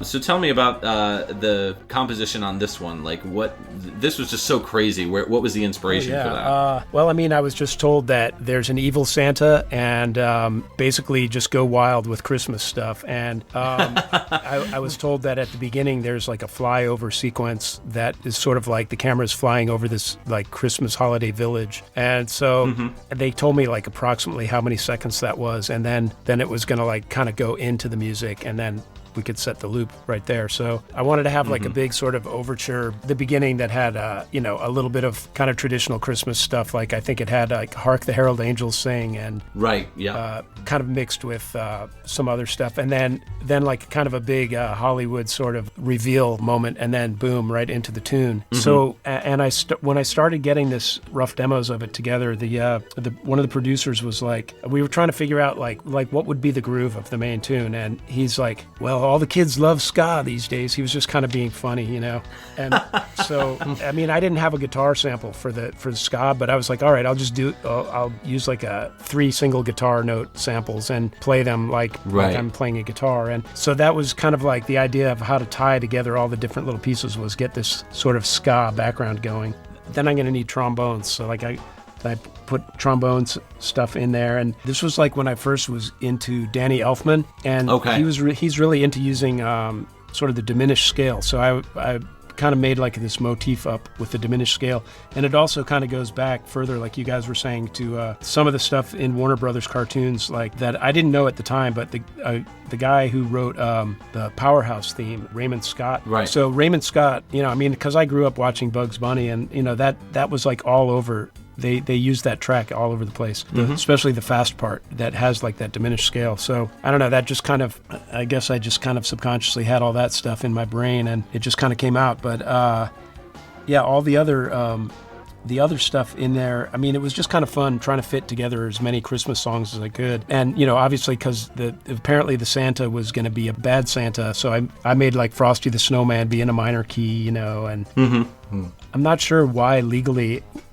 I got to use all that stuff, but I guess it got cleared by their company. So, I mean, nowadays, if you try to write anything that sounds like anything, you get shut down by... Right. So I think maybe because it was a farce, they, if it's kind of a parody, you're allowed to, get away with breaking copyright and stuff. Right. But, I wasn't worried about any of that. They were just like, just go to town and just do whatever. So, yeah, I mean, I grew up listening to a bunch of all the Christmas carols, and then all those like TV Christmas things like Rudolph and Frosty the Snowman and all that. So, yeah, I just kind of threw everything in, and the kitchen sink, and just try to make it all kind of work together like a puzzle. Cool. Now, as far as your role with Crystal Dynamics, was that more on like a hiring base? Like, did they hire like a third party who hired you, or were you actually working for Crystal Dynamics at that point? No, I was just working as a freelancer. So like they basically would just pay me for like one particular game project. So Like with Gex, they had like 3 other composers. The first one I worked on, Gex 2.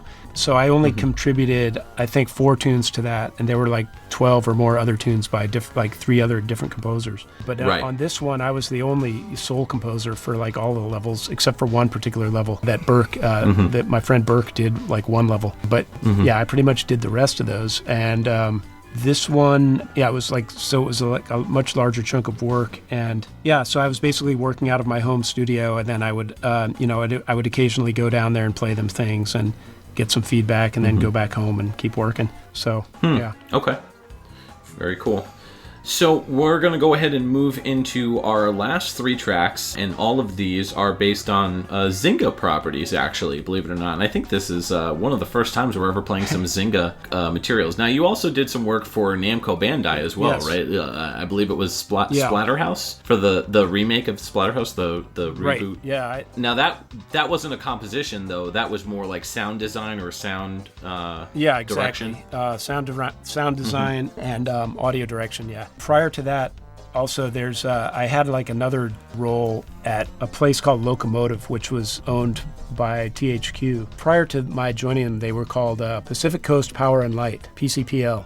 Anyway, by the time I joined them, they had decided to focus on handheld stuff. So the first game I did for them was on the PSP. The first 2 games I did were PSP titles. And those were ones where I was like the sound designer and the guy who integrated the sounds and sort of audio directed it. And those were both, well, the first, they had an agreement with Disney, so we were doing Pixar licenses. So right, like Cars on the PSP, I understand. Yeah, so I did that. The Cars on the PSP. We did Ratatouille on the PSP. How does that compare to working with games that are like original ideas? Like when you're working with an established property like that, we've interviewed other composers like Matt Furness, who said when he was talking about Mickey Mania that he did the music for, and he was saying how like Disney was kind of like breathing down his throat, like really wanted him, like they had a really specific idea of what they wanted. Can you I just picture like the producers like over the shoulder. Can you move that up? Move that note up. Yeah, exactly. Just half a bit.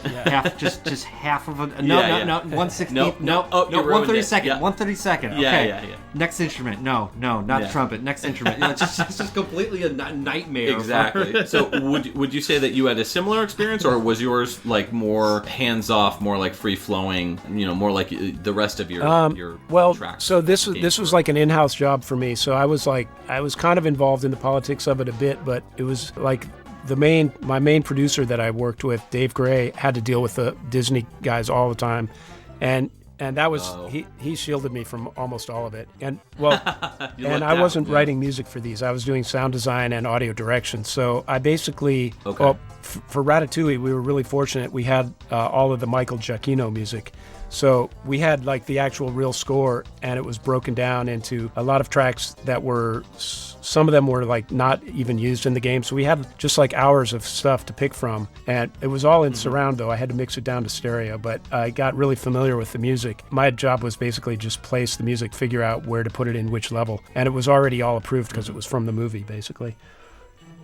Cars, we decided to do a different thing and just use all licensed like rock tunes from like what would have been the right, just the kind of feel of the movie, but they weren't necessarily from the movie, and it wasn't original. It was all just like you were driving around with the radio on kind of. Okay. So what my jobs in those were like creating all the sound design, putting all that together, and then there was quite a bit of Disney oversight obviously on the voiceover because the voiceover for both of them were using the actual talent from the movie, but specifically recording for the games. So for those, we basically got the takes. We provided a script, and then it was done by some other people at various voiceover studios, and then we would get it, edit it, and drop it in. So there wasn't a lot of back and forth there, except for with the Lightning McQueen character. We couldn't get Owen Wilson. He didn't want to record his voice for the game, so they got a sound-alike. And the guy was good. He sounded just like him, but there's a lot of approval that has to happen for that. So they just got a random guy to just be like, wow, wow. Well, they got a guy. Wow. I mean, it's not a random guy. It's a guy who's like known to be able to do that guy's voice. Like There are like really? certain people who can do like certain celebrities, and they have a sort of a career from it. So Right, yeah. Okay. Well, let's move into our last 3 tracks. So this next track is Farmville, believe it or not, on the Facebook web was released, and this was 2009. And this track is Haunted Hollow, and I'm telling you right now, you're gonna be hearing some Danny Elfman. So let's give it a listen.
All right, welcome back. That was Haunted Hollow from Farmville in 2009. It's a very spooky tunes track. You know, I like the direction this podcast is going, where you have got like a Nightmare Before Christmas feel, the past 2 songs. Yeah. I'm digging it. Definitely. Yeah, and we had mentioned Danny Elfman before, but this just straight up screams Danny Elfman. So I gotta ask, John, was that... I'm assuming that was the inspiration behind this one? Oh, yeah. It was kind of part of the creative brief, you know? It was like something like, you know, like Danny Elfman would do. And yeah, they gave me a couple of examples. I mean, I didn't need the examples. I kind of know what he does. But, yeah, they gave me free rein to be, you know, inspired by Danny Elfman. And that's basically what I did. It was kind of a marathon session. I got the idea and just started going with it. So I'm assuming that this was based on some sort of like expansion, like for around that time of year, because that's the thing about this developer and the way that they create games is they kind of create games that are like living, breathing things in the sense that they react to our own world. You know, you have these games that, you know, when it's Christmas, you're getting Christmas-themed items in your inbox sort of thing. And, you know, same thing for Halloween, St. Patrick's Day. The whole 9 yards, right. You know, 4th of July. So was that the case with this particular track? Like, this wasn't originally written for the initial game, but they wrote it, or you had written it because they were like, all right, we're going to, you know, implement some Halloween elements. Yeah, exactly. Okay. So, I mean, this was one of a series of expansions that they did. So when I got here to Zynga, the Farmville theme was this. It was done by a guy named Steve Kirk, really good musician, composer, and but it plays incessantly, and it's like a 30-second loop. So they, I guess, starting at I don't know, 2011 or sometime, they decided to start doing these expansion farms that would have their own different theme that would replace the original music. And yeah, I ended up doing like a bunch of them, like, I don't know, maybe like 12 or something. And this one was the first. Yeah, this is the first one I did, and probably in a way one of the best. I like some of the other ones I did, but what was fun about these is the game designers would, they'd have a pretty specific inspiration they wanted to follow, and then I would like immerse myself in it. So if one of them was like a Stravinsky Rite of Spring, and I like totally like immersed myself in the one section that they liked, and then I basically MIDI orchestrated it, and then I took that same orchestration template that I came up with and then put my own melody into it.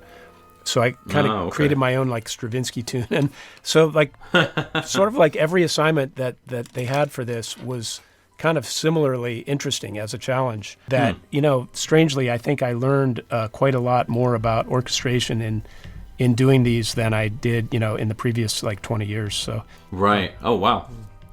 So yeah, it sort of expanded my knowledge outward by like making me learn stuff, basically get the score and just like study stuff and learn it.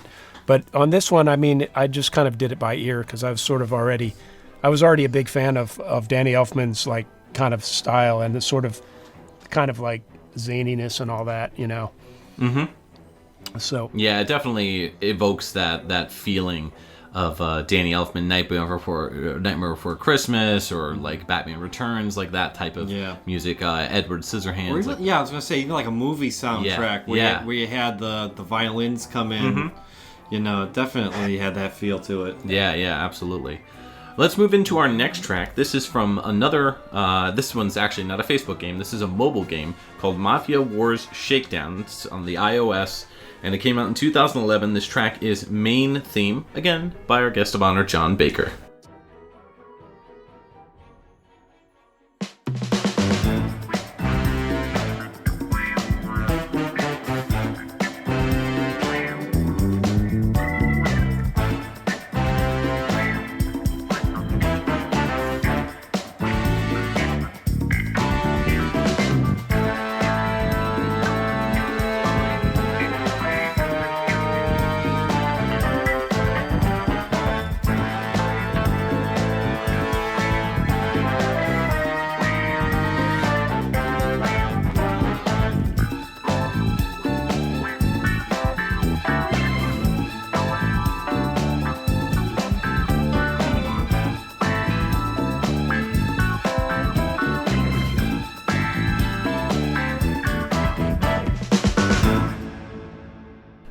Welcome back. That was a very funky track.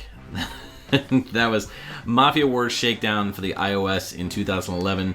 That was the main theme from that game. Now this was a kind of like a standalone title that was completely separate from the Facebook version of Mafia Wars. So this was its own thing. It was an iOS exclusive, and then I guess from what I understand, they shut that down in around like 2012. And it was no longer available. Yeah, cracked down organized crime. They did, surprise. Yeah. What are your thoughts on this track? I picture Shaft driving the Spy Hunter car. Okay. That's my feels for this one. Yep. No, I definitely get that vibe. I get the maybe Shaft walking the streets or like looking around, maybe like a Dirty Harry sort of feel to it. I could totally picture lyrics too to this, like really like soulful, like R&B, like what you gonna do if Mafia Wars gets you? Turn into like a Disney 80s theme opening. Yeah. It's going to be a war. Yeah, Mafia War. So that's kind of the vibe that I got from this one. But I love this era of like funk 70s, like. The bass came back. Actually, I was gonna say Tim Fallon. This sounds very much like fair. A lot of Tim Fallon stuff. So definitely. Now, as far as this game goes, John, what would you say the major differences that you would experience between composing for like mobile games versus console experiences? Is there that much of a difference, especially in now? During the current video game era? Not so much. There's very little difference. I mean, some of the differences I have to deal with are the amount of memory that you can use up for your music. Mm-hmm. So it either gets compressed down, put into mono, or both. The length is usually a lot more truncated than you would find on a console game. Well, especially in a free-to-play game where they want the download to happen fast. They don't want you to, you're typically not allowed to have more than 100 megs of assets happen in the first download. So they want people to be able to do it without having to go to Wi-Fi. And right. That limits what you can have for like the music that's loaded upon first, your first experience. Like it is possible to, download to like push other music, after the game is installed. But a lot of the challenges have to do with that, how to optimize it for low bit rate and Right. And speakers, like the smaller speakers as well. Yeah, there's a lot of different mixing decisions that happen. You cut out anything that's important that happens below like 100 hertz is basically not going to be heard if you don't have headphones plugged in, which a lot of people don't have. Yep. So yeah, there's a lot of compromises, but I mean on the higher end mobile titles, yeah, it's virtually indistinguishable from what you would do to compose for a console gig. Okay. A lot of these mobiles, ones that I've been doing, are free to play. They're not like large downloads. You don't want to lose your potential audience because it's just an impulse, like, oh, I'll try downloading this, But if it's like a hardcore gamer game that's been put on mobile, the people are going to be like, all right, I don't mind if I have to download a gigabyte worth of assets, It's right. Yeah, because they want that deeper, richer experience and maybe less of a like casual game ROM. Like Hearthstone or SoulForge, where you have the game, it's on another platform and they've played it and just, I can play it on my phone. Awesome. Right. Yeah, exactly. Right. Yeah. Or exactly. Some of the Natural Motion, which is a Zynga owned studio now, puts out a game called CSR2, which is a car game. And the car models are so good. They're basically, it looks like a console game.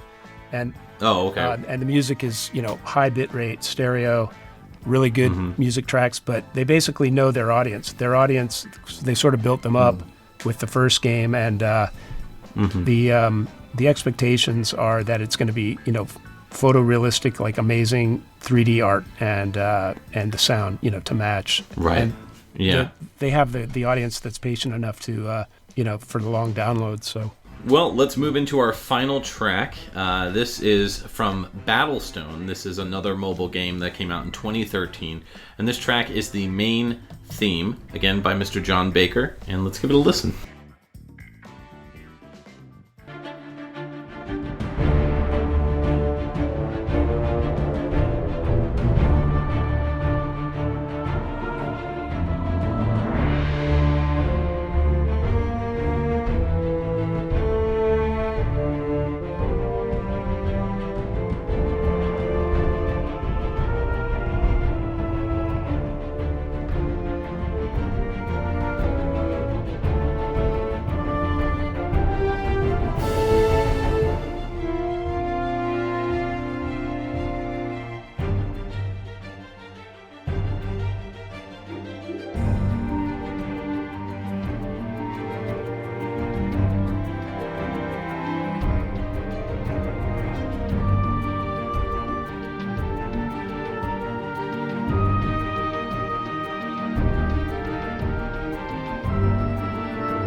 Alright, welcome back. That was our final track of the day, Battlestone on the mobile platform. This is 2013 release, and this was the main theme.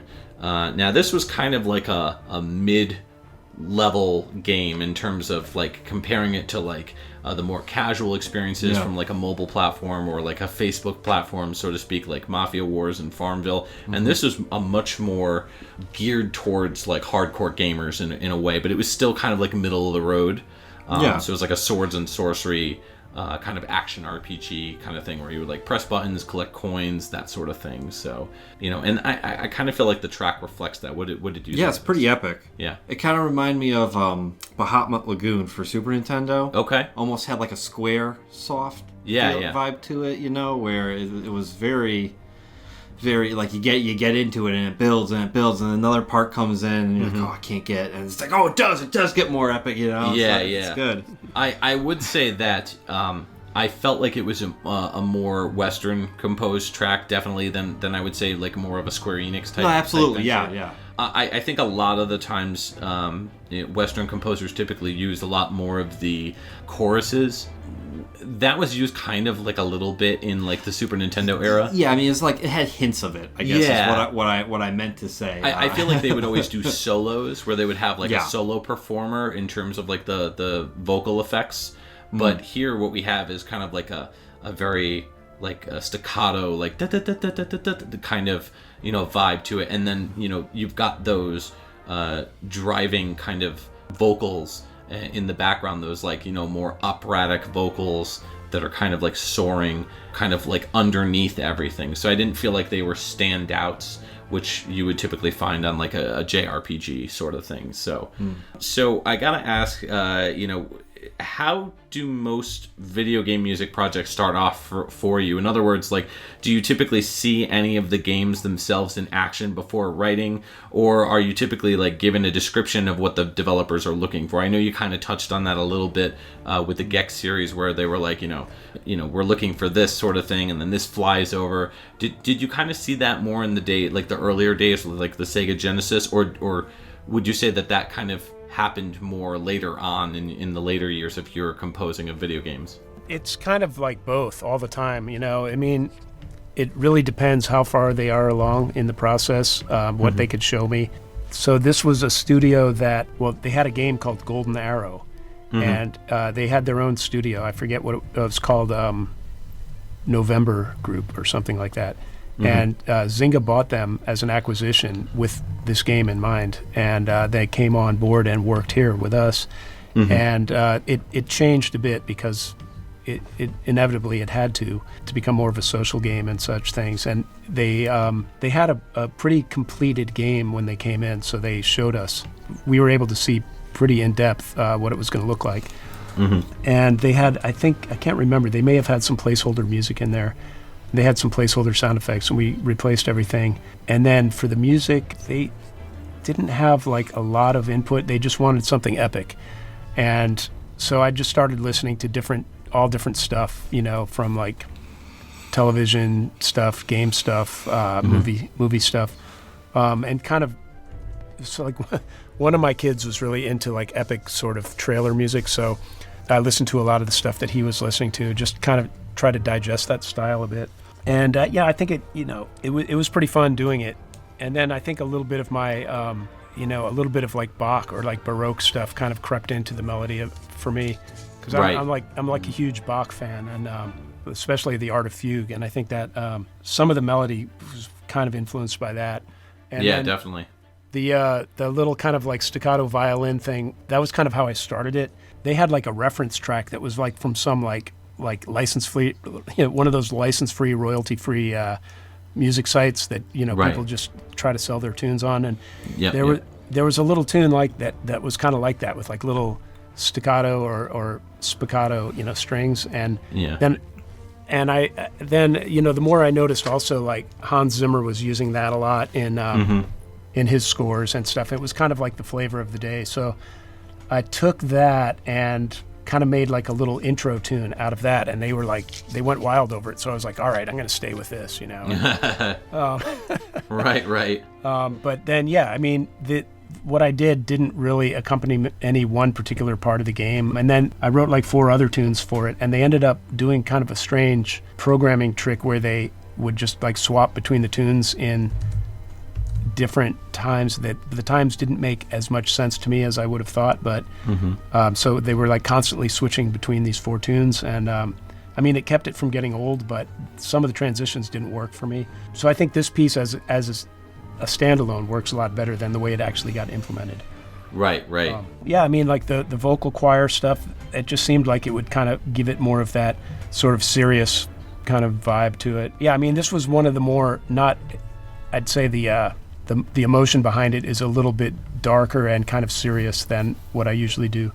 Mm-hmm. But I enjoyed, writing it a lot. So definitely, yeah. No, it's a really good track. I just was definitely digging this one. Mm-hmm. So, final question for me, at least: were there any games that you worked on that didn't get released? I mean, we're pretty big fans of gearing up for disappointment, if you will, because we'll have composers on. They'll be like, "Oh yeah, I worked on this game," or I worked on that game, and we'll be like, "Wait, that game never came out." And we're like, "Yeah," and then we're like, "Oh man, come on! Like we totally could have."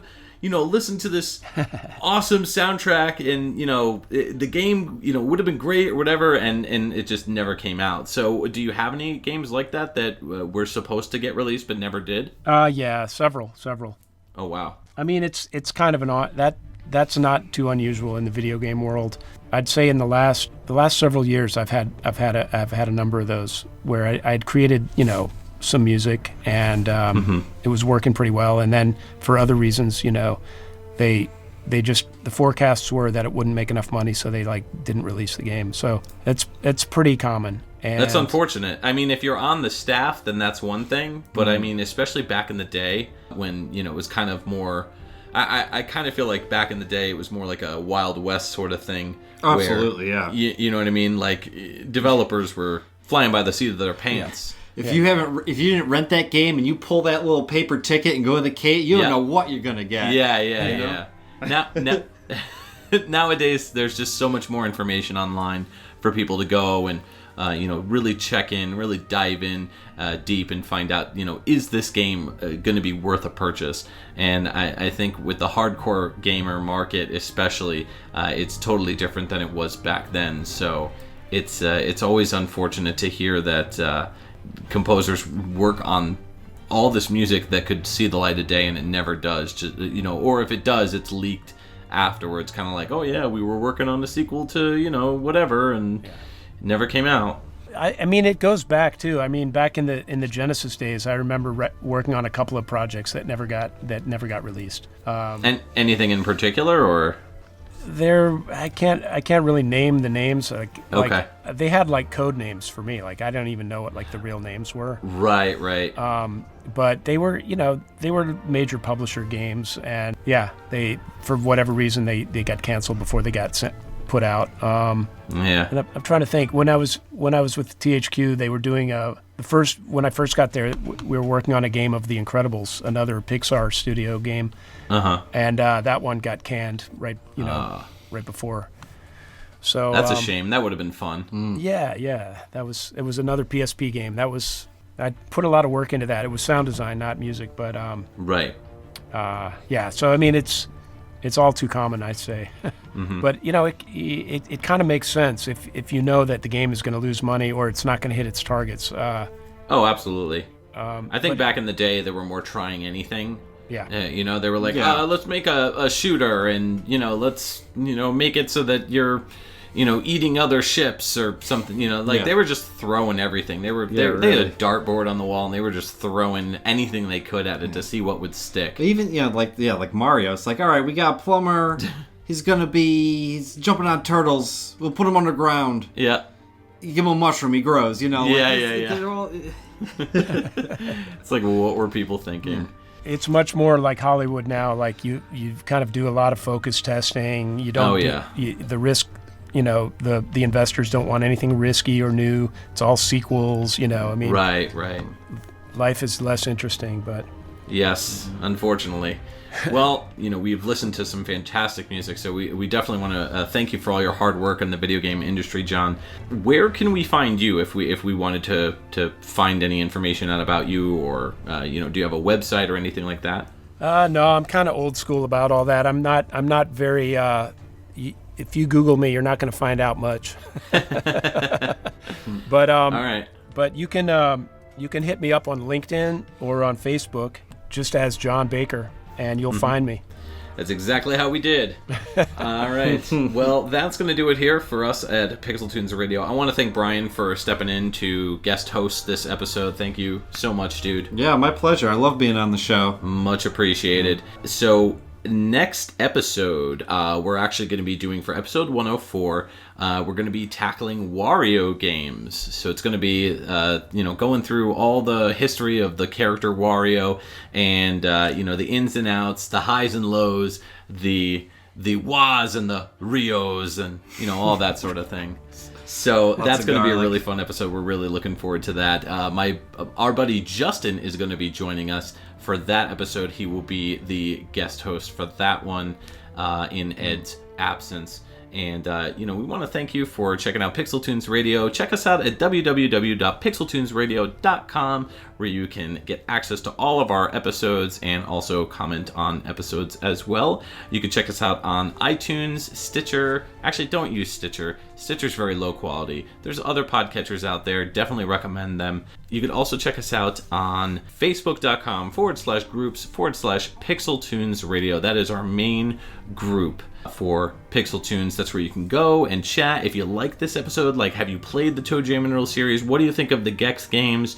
What do you think of the music to all of these games? Did the music for these mobile games surprise you? Were you kind of intrigued and you kind of want to, if they were still around, check these games out? Leave a comment at Facebook and let us know what you thought of the episode, because feedback is definitely crucial to helping us grow, helping us learn what you guys liked, what you didn't like, etc. Check us out on Twitter for the handle at PixelTunes Radio, as well as Instagram, same thing, at PixelTunes Radio. You could check out my channel at youtube.com/dongled, and that is where you'll find every episode of PixelTunes Radio as well. It's more of a video format that you guys can check out. Ed's got a side project as well. His side podcast is called Impulse Project, and you can check that out. I also want to thank Brian for being on the show. You can check out his podcast, Pixel Stories, at www.pixelstories.net. And please do yourself a favor and tune in to his upcoming ToeJam and Earl episode, where he and his other co-host will be talking about ToeJam and Earl. There's additional questions that we asked John Baker that are going to be in that episode as well, so you could tune in to that. I want to thank again John Baker so much for joining us on this episode, and we will see you all in 2 weeks on PixelTunes Radio.